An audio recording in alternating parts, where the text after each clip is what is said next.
Harry Potter and the Half-Blood Prince, Chapter 22, After the Burial. Patches of bright blue sky were beginning to appear over the castle turrets, but these signs of approaching summer did not lift Harry's mood.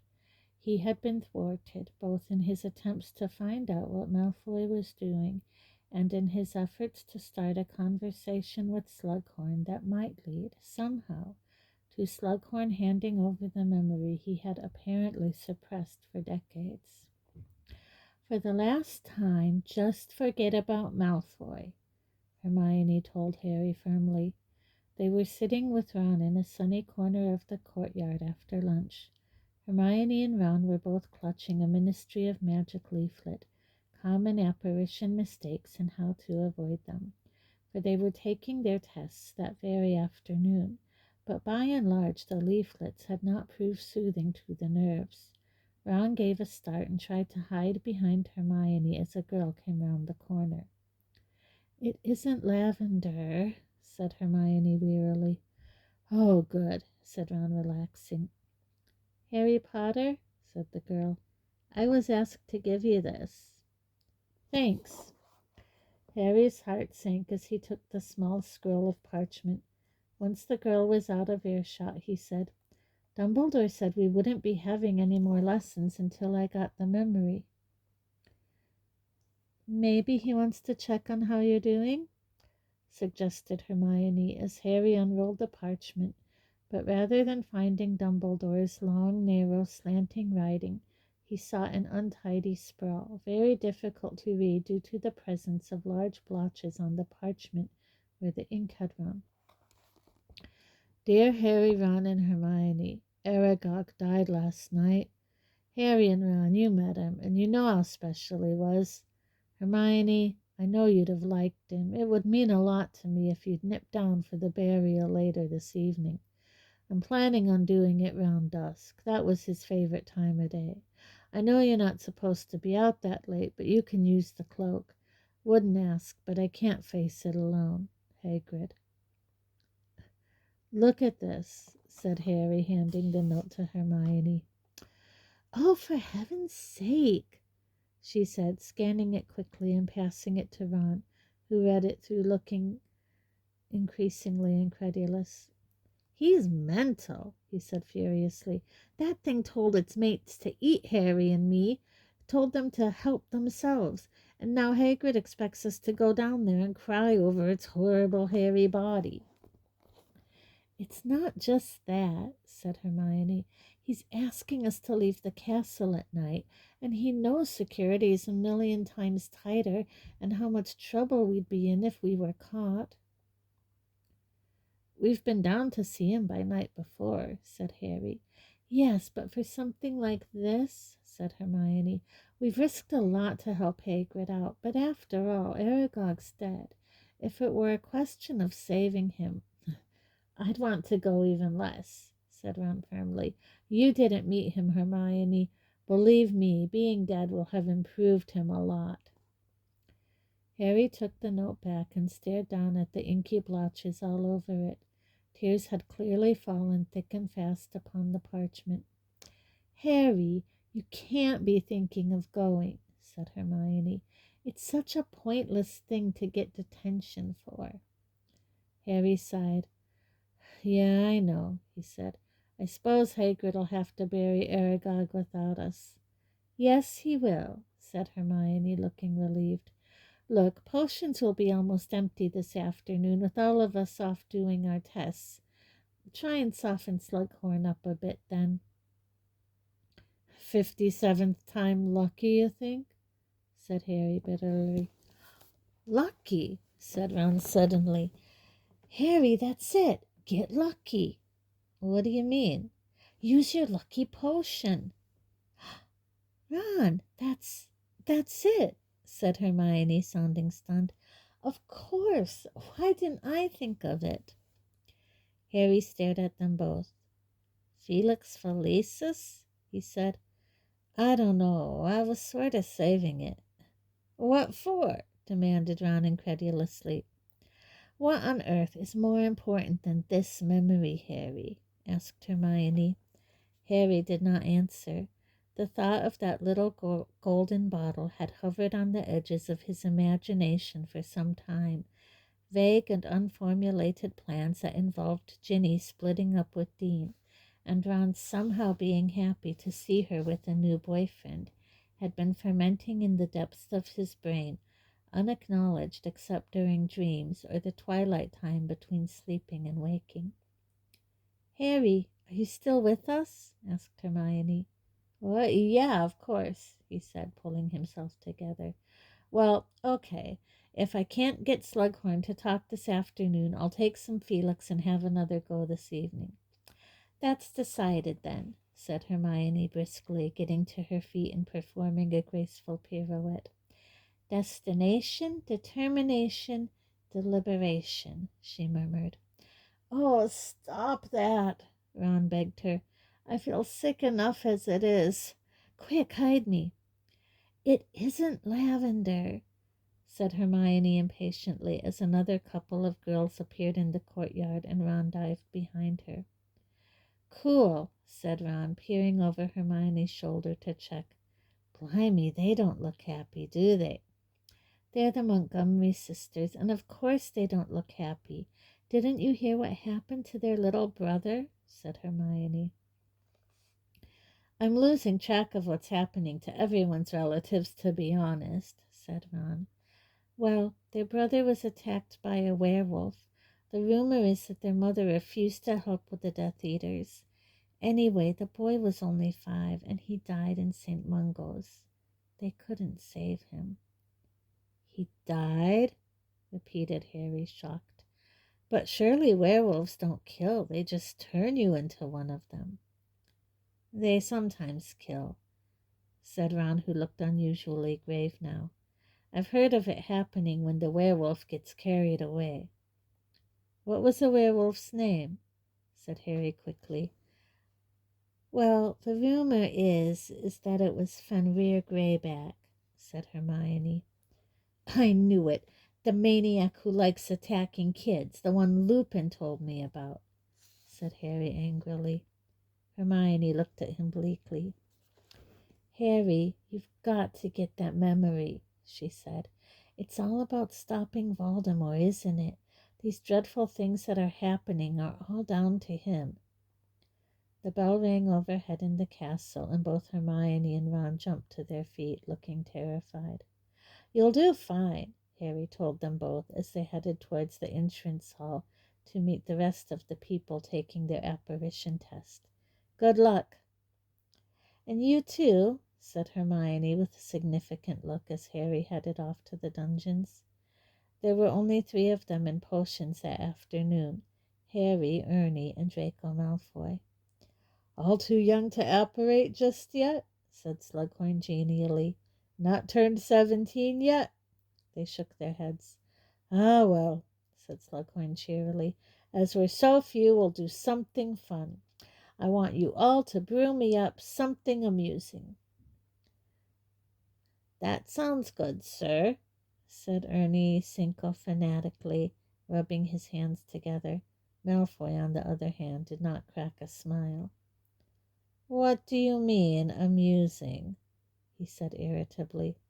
"Oh, surprise me," said Slughorn airily. Malfoy opened his copy of Advanced Potion Making with a sulky expression. It could not have been plainer that he thought this lesson was a waste of time. Undoubtedly, Harry thought, watching him over the top of his own book, Malfoy was begrudging the time he could otherwise be spending in the room of requirement.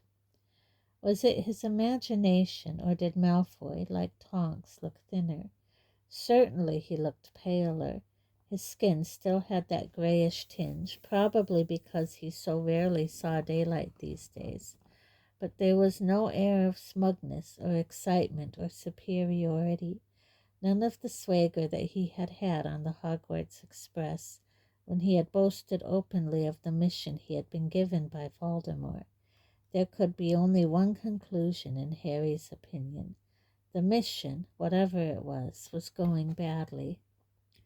Cheered by this thought, Harry skimmed through his copy of Advanced Potion Making and found a heavily corrected Half-Blood Prince's version of an elixir to induce euphoria, which seemed not only to meet Slughorn's instructions, but which might, Harry's heart leaped as the thought struck him, put Slughorn into such a good mood that he would be prepared to hand over that memory if Harry could persuade him to taste some.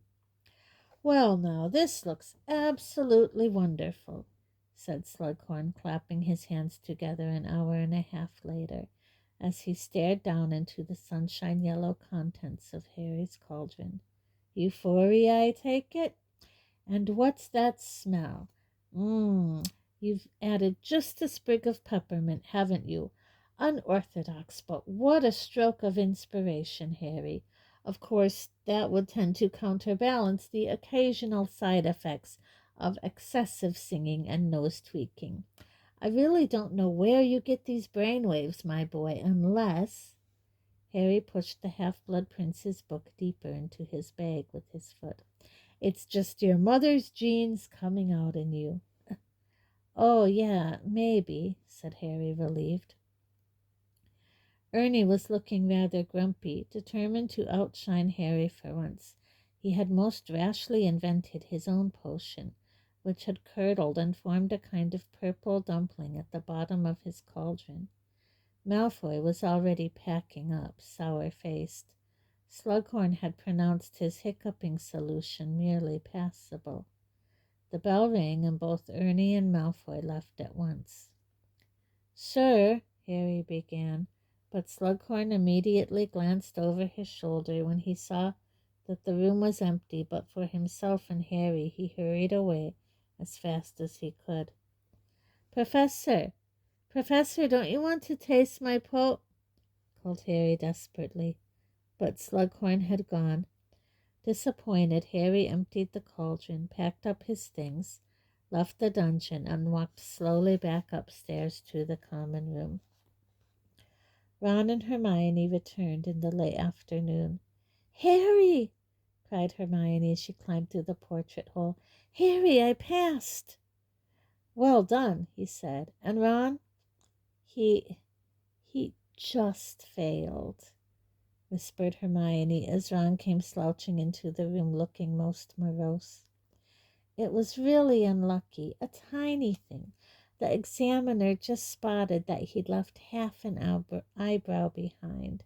How did it go with Slughorn?" "No joy," said Harry as Ron joined them. "Bad luck, mate, but you'll pass next time. We can take it together." "Yeah, I s'pose," said Ron grumpily. "But half an eyebrow, like that matters." "I know," said Hermione soothingly. "It does seem really harsh." They spent most of their dinner roundly abusing the apparition examiner, and Ron looked fractionally more cheerful by the time they set off back to the common room, now discussing the continuing problem of Slughorn in the memory. "So, Harry, you're going to use the Felix Felicis or what?" Ron demanded. "Yeah, I suppose I'd better," said Harry. "I don't reckon I'll need all of it, not 12 hours worth. It can't take all night. I'll just take a mouthful. 2 or 3 hours should do it." "It's a great feeling when you take it," said Ron reminiscently, "like you can't do anything wrong." "What are you talking about?" said Hermione, laughing. "You've never taken any." "Yeah, but I thought I did, didn't I?" said Ron, as though explaining the obvious. "Same difference, really." As they had only just seen Slughorn enter the great hall and knew that he liked to take time over meals, they lingered for a while in the common room, the plan being that Harry should go to Slughorn's office once the teacher had had time to get back there. When the sun had sunk to the level of the treetops in the Forbidden Forest, they decided the moment had come, and after checking carefully that Neville, Dean, and Seamus were all in the common room, sneaked up to the boys' dormitory. Harry took out the rolled-up socks at the bottom of his trunk and extracted the tiny gleaming bottle. "Well, here goes," said Harry, and he raised the little bottle and took a carefully measured gulp. What does it feel like? Whispered Hermione. Harry did not answer for a moment. Then, slowly but surely, an exhilarating sense of infinite opportunity stole through him. He felt as though he could have done anything at all, and getting the memory from Slughorn seemed suddenly not only possible, but positively easy. He got to his feet smiling, brimful of confidence. Excellent, he said. Really excellent. Right, I'm going down to Hagrid's. What? Said Ron and Hermione together, looking aghast. No, Harry, you've got to go and see Slughorn, remember? Said Hermione. Nope, said Harry confidently. I'm going to Hagrid's. I've got a good feeling about going to Hagrid's. You've got a good feeling about burying a giant spider? Asked Ron, looking stunned. Yeah, said Harry, pulling his invisibility cloak out of his bag. I feel like it's the place to be tonight. You know what I mean? No, said Ron and Hermione together, both looking positively alarmed now. This is Felix Felicis, I suppose, said Hermione anxiously, holding up the bottle to the light. You haven't got another little bottle full of, I don't know, essence of insanity? Suggested Ron as Harry swung his cloak over his shoulders. Harry laughed, and Ron and Hermione looked even more alarmed. Trust me, he said. I know what I'm doing, or at least... He strolled confidently to the door. Felix does. He pulled the invisibility cloak over his head and set off down the stairs, Ron and Hermione hurrying along behind him. At the foot of the stairs, Harry slid through the open door. What were you doing up there with her? Shrieked Lavender Brown, staring right through Harry at Ron and Hermione emerging together from the boys' dormitories. Harry heard Ron spluttering behind him as he darted across the room away from them. Getting through the portrait hole was simple. As he approached it, Ginny and Dean came through it, and Harry was able to slip between them. As he did so, he brushed accidentally against Ginny. Don't push me, Dean. Please, she said, sounding annoyed. You're always doing that. I can get through perfectly well on my own. The portrait swung closed behind Harry, but not before he had heard Dean make an angry retort. His feeling of elation increasing, Harry strode off through the castle. He did not have to creep along, for he met nobody on his way, but this did not surprise him in the slightest. This evening he was the luckiest person at Hogwarts. Why he knew that going to Hagrid's was the right thing to do, he had no idea. It was as though the potion was illuminating a few steps of the path at a time. He could not see the final destination. He could not see where Slughorn came in, but he knew that he was going the right way to get that memory. When he reached the entrance hall, he saw that Filch had forgotten to lock the front door. Beaming, Harry threw it open and breathed in the smell of clean air and grass for a moment before walking down the steps into the dusk. It was when he reached the bottom step that it occurred to him how very pleasant it would be to pass the vegetable patch on his walk to Hagrid's. It was not strictly on the way, but it seemed clear to Harry that this was a whim on which he could act. So he directed his feet immediately towards the vegetable patch, where he was pleased, but not altogether surprised, to find Professor Slughorn in conversation with Professor Sprout. Harry looked behind a low stone wall, feeling at peace with the world and listening to their conversation. I do thank you for taking the time, Pomona, Slughorn was saying courteously. Most authorities agree that they are at their most efficacious if picked at twilight. Oh, I quite agree, said Professor Sprout warmly. That enough for you? Plenty, plenty, said Slughorn, who Harry saw was carrying an armful of leafy plants. This should allow for a few leaves for each of my third years, and some to spare if anybody overstews them. Well, good evening to you, and many thanks again. Professor Sprout headed off into the gathering darkness in the direction of her greenhouses, and Slughorn directed his steps to the spot where Harry stood invisible. Seized with an immediate desire to reveal himself, Harry pulled off the cloak with a flourish. Good evening, Professor. Merlin's beard, Harry, you made me jump, said Slughorn, stopping dead in his tracks and looking wary. How did you get out of this castle? I think Filch must have forgotten to lock the doors, said Harry cheerfully, and was delighted to see Slughorn scowl. I'll be reporting that man. He's more concerned about litter than proper security, if you ask me. But why are you out here, Harry?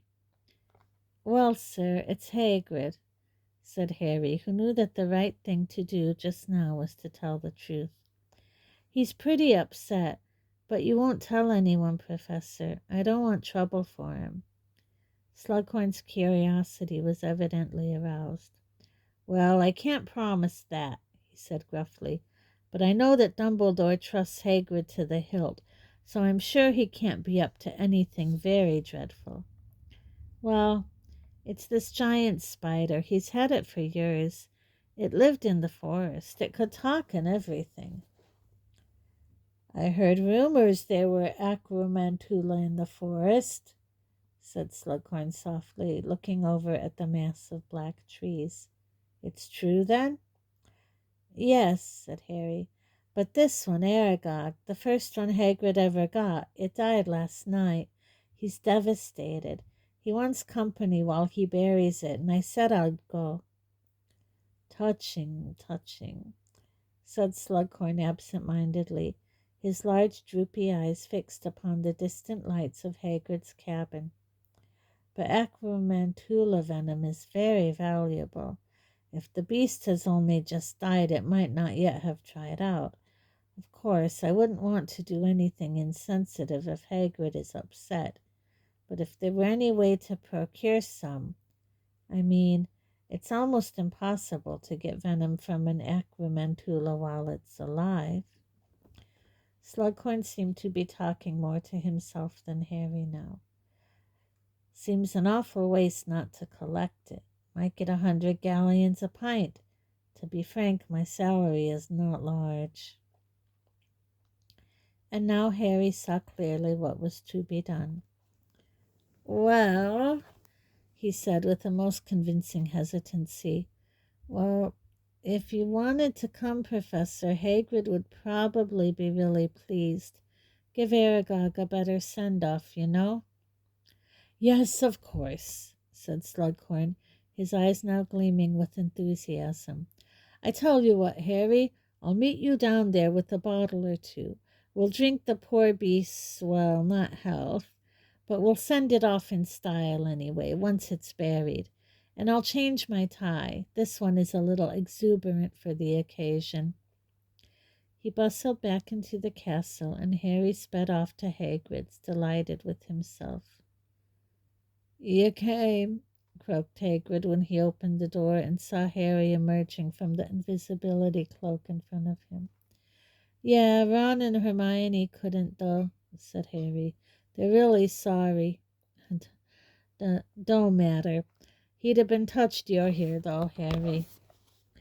Hagrid gave a great sob. He had made himself a black armband out of what looked like a rag dipped in boot polish, and his eyes were puffy, red, and swollen.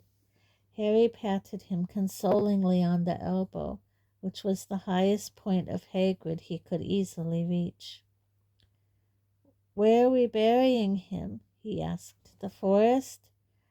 Blimey, no, said Hagrid, wiping his streaming eyes on the bottom of his shirt. The other spiders won't let me anywhere near their webs now Aragog's gone. Turns out it was only on his orders they didn't eat me. Can you believe that, Harry? The honest answer was yes. Harry recalled with painful ease the scene where he and Ron had come face to face with the Acromantula. They had been quite clear that Aragog was the only thing that stopped them eating Hagrid. "Never been an area of the forest I couldn't go before," said Hagrid, shaking his head. "It wasn't easy getting Aragog's body out of there, I can tell you. They usually eat their dead, see? But I wanted to give him a nice burial, a proper send-off." He broke into sobs again, and Harry resumed the patting of his elbow, saying as he did so, for the potion seemed to indicate that it was the right thing to do, "Professor Slughorn met me coming down here, Hagrid." "Not in trouble, are ya?" said Hagrid, looking up alarmed. "You shouldn't be out of the castle in the evening. I know it's my fault." No, when I heard what he was doing, he said he'd like to come and pay his last respects to Aragog too," said Harry.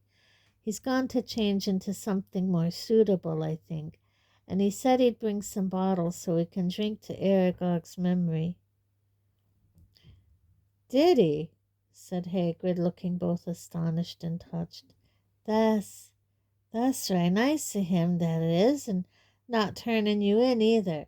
I've never really had a lot to do with Horace Slughorn before, coming to see old Aragog off, though, eh? Well, he'd have liked that, Aragog would." Harry thought privately that what Aragog would have liked most about Slughorn was the ample amount of edible flesh he provided. But he merely moved to the rear window of Hagrid's hut, where he saw the rather horrible sight of the enormous dead spider lying on its back outside, its legs curled and tangled. "Are we going to bury him here, Hagrid, in your garden?" "Just beyond the pumpkin patch, I thought," said Hagrid in a choked voice. "I've already dug the, grave. Just thought we'd say a few nice things over him. Happy memories, you know." His voice quivered and broke. There was a knock on the door, and he turned to answer it, blowing his nose on his great spotted handkerchief as he did so. Slughorn hurried over the threshold, several bottles in his arms, and wearing a somber black cravat. "Hagrid," he said in a deep, grave voice, "so very sorry to hear of your loss." "That's very nice of you," said Hagrid. "Thanks a lot, and thanks for not giving Harriet attention either." "Wouldn't have dreamed of it," said Slughorn. Sad night, sad night. Where is the poor creature?" "Out here," said Hagrid in a shaky voice. Shall we do it then?" The three of them stepped out into the back garden. The moon was glistening palely through the trees, and its rays mingled with the light spilling from Hagrid's window to illuminate Aragog's body lying on the edge of a massive pit beside a 10-foot-high mound of freshly dug earth.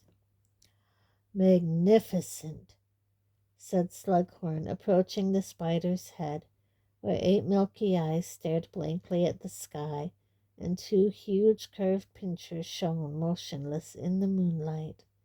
Harry thought he heard the tinkle of bottles as Slughorn bent over the pincers, apparently examining the enormous hairy head. "It's not everyone who appreciates how beautiful they are," said Hagrid to Slughorn's back, tears leaking from the corners of his crinkled eyes. "I didn't know you were interested in creatures like Aragog, Horace." "Interested? My dear Hagrid, I revere them," said Slughorn, stepping back from the body.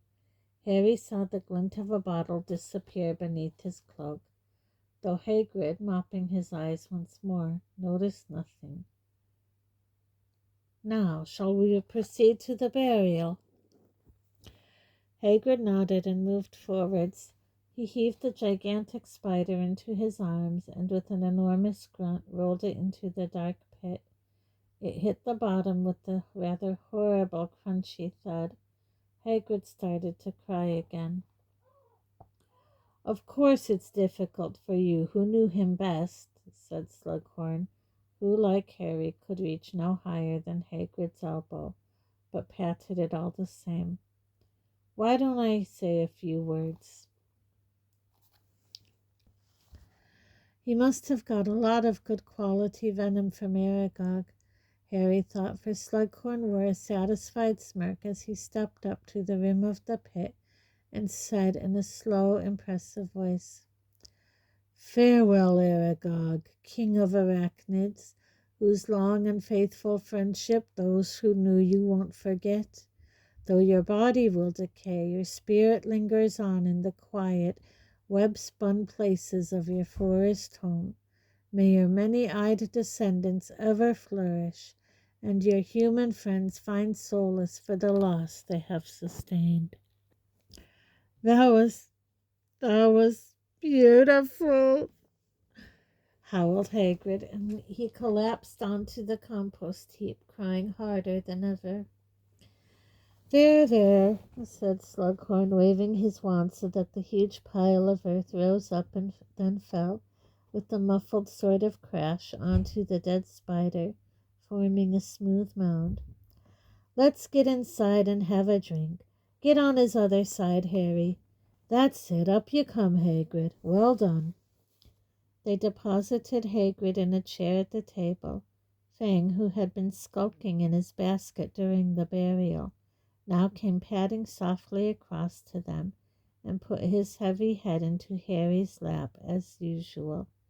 Slughorn uncorked one of the bottles of wine he had brought. "I have had it all tested for poison," he assured Harry, pouring most of the first bottle into one of Hagrid's bucket-sized mugs and handing it to Hagrid. "Had a house elf taste every bottle after what happened to your poor friend Rupert." Harry saw in his mind's eye the expression on Hermione's face if she ever heard about this abuse of house elves, and decided never to mention it to her. "One for Harry," said Slughorn, divided a second bottle between two mugs, "and one for me. Well," he raised his mug high, "to Aragog."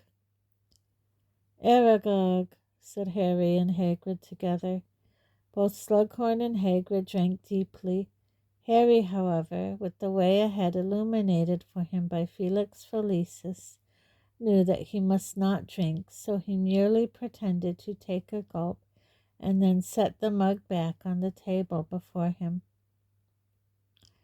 "I had him from an egg, you know," said Hagrid morosely. "Tiny little thing he was when he hatched, about the size of a Pekingese." "Sweet," said Slughorn. "Used to keep him in a cupboard up at the school until, well—" Hagrid's face darkened, and Harry knew why. Tom Riddle had contrived to have Hagrid thrown out of school, blamed for opening the Chamber of Secrets. Slughorn, however, did not seem to be listening. He was looking up at the ceiling, from which a number of brass pots hung, and also a long silky skein of bright white hair. "That's never unicorn hair, Hagrid." "Oh, yeah," said Hagrid indifferently. "Gets pulled out of their tails. They catch it on branches and stuff in the forest, you know." "But, my dear chap, do you know how much that's worth?" "I use it for finding binding on bandages and stuff if a creature gets injured," said Hagrid, shrugging. "It's dead useful. Strong, very strong, you see." Slughorn took another deep draught from his mug, his eyes moving carefully around the cabinet now, looking, Harry knew, for more treasures that he might be able to convert into a plentiful supply of oak-matured mead, crystallized pineapple, and velvet smoking jackets. He refilled Hagrid's mug and his own, and questioned him about the creatures that lived in the forest these days, and how Hagrid was able to look after them all. Hagrid, becoming more expansive under the influence of the drink and Slughorn's flattering interest, stopped mopping his eyes and entered happily into a long explanation of Bowtruckle husbandry. The Felix Felicis gave Harry a little nudge in the point, and he noticed that the supply of drink that Slughorn had bought was running out fast. Harry had not yet managed to bring off the refilling charm without saying the incantation aloud, but the idea that he might not be able to do it tonight was laughable. Indeed, Harry grinned to himself as, unnoticed by either Hagrid or Slughorn, now rapping tales of the illegal trade in dragon eggs, he pointed his wand under the table at the emptying bottles, and they began immediately to refill. After an hour or so, Hagrid and Slughorn began making extravagant toast to Hogwarts, to Dumbledore, to elf-made wine, and to Harry Potter, bellowed Hagrid, slopping some of his 14th bucket of wine down his chin as he drained it. Yes, indeed, cried Slughorn a little thickly. Perry Otter, the chosen boy who, well, something of that sort, he mumbled, and drained his mug too. Not long after this, Hagrid became tearful again, and pressed the whole unicorn tail upon Slughorn, who pocketed it with cries of, "To friendship, to generosity, to 10 galleons a hair." And for a while after that, Hagrid and Slughorn were sitting side by side, arms around each other, singing a slow, sad song about a dying wizard called Odo. "Ah, the good die young," muttered Hagrid, slumping low on to the table, a little cross-eyed, while Slughorn, curious, continued to warble the refrain. "Me and Dad was no age to go, nor were your mum and Dad, Harry." Great fat tears oozed out of the corners of Hagrid's crinkled eyes again. He grasped Harry's arm and shook it. "Best was and Richard of their age, I never knew. Terrible thing, terrible," Slughorn sang plaintively. "And Odo the hero, they bore him back home to the place that he'd known as a lad. They laid him to rest with his hat inside out, and his wand snapped in two, which was sad." "Terrible," Hagrid grunted, and his great shaggy head rolled sideways onto his arms, and he fell asleep, snoring deeply. "Hagrid wasn't talking about your singing," said Harry quietly. "He was talking about my mum and Dad dying." "Oh," said Slughorn, repressing a large belch. "Oh dear, yes, that was terrible indeed. Terrible, terrible." He looked quite at a loss for what to say, and resorted to refilling their mugs. I don't suppose you remember it, Harry?" he asked awkwardly. "No, well, I was only 1 when they died," said Harry, his eyes on the flame of the candle flickering in Hagrid's heavy snores. "But I found out pretty much what happened since. My dad died first. Did you know that?" I didn't," said Slughorn in a hushed voice. "Yeah, Voldemort murdered him and then stepped over his body towards my mum," said Harry.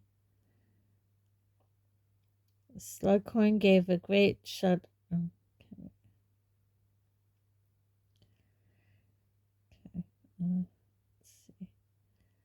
Slughorn gave a great shudder, but he did not seem able to tear his horrified gaze away from Harry's face. "He told her to get out of the way," said Harry remorselessly. "He told me she needn't have died. He only wanted me. She could have run." Oh dear, breathed Slughorn.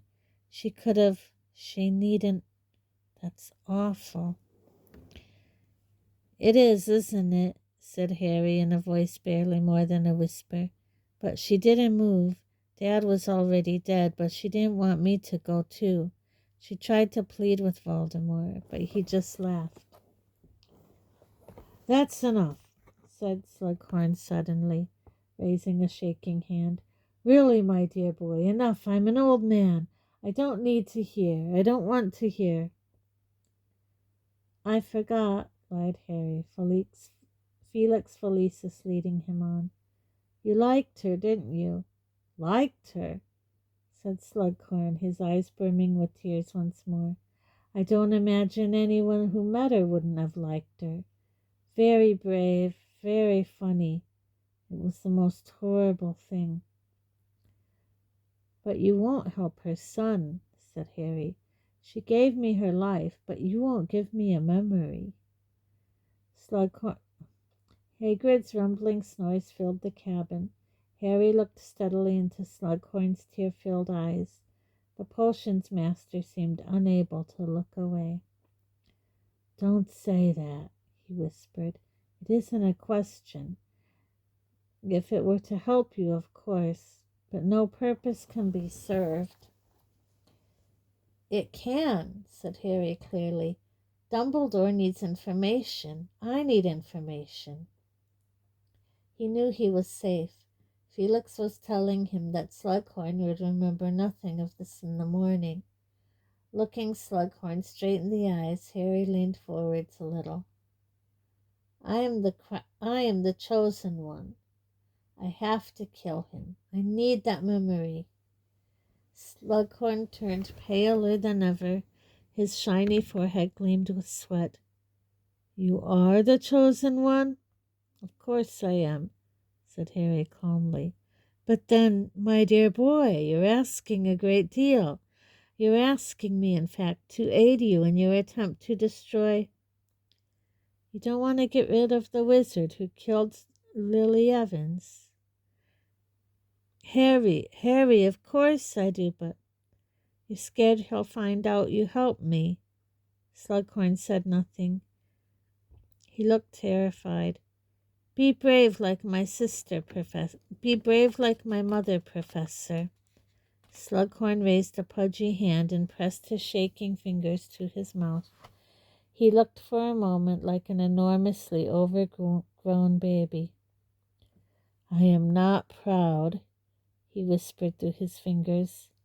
I am ashamed of what this memory shows. I think I may have done you a great damage that day. You'd cancel everything you did by giving me the memory, said Henry. It would be a pretty brave and noble thing to do. Hagrid twitched in his sleep and snored on. Slughorn and Harry stared at each other over the guttering candle. There was a long, long silence, but Felix Felicis told Harry not to break it, to wait.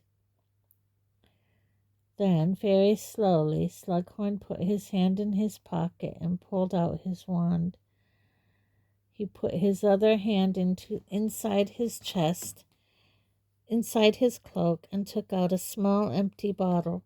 Still looking into Harry's eyes, Slughorn touched the tip of his wand to his temple and withdrew it, so that a long silver thread of memory came away too, clinging to the wand tip. Longer and longer the memory stretched until it broke and swung, silvery bright, from the wand. Slughorn lowered it into the bottle where it coiled, then spread, swirling like gas. He corked the bottle with a trembling hand and then passed it across the table to Harry. Thank you very much, Professor.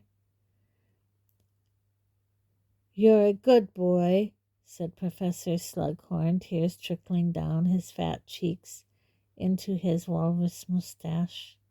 And you've got a rise. Just don't think too badly of me once you've seen it. And he too put his head on his arms, gave a deep sigh, and fell asleep.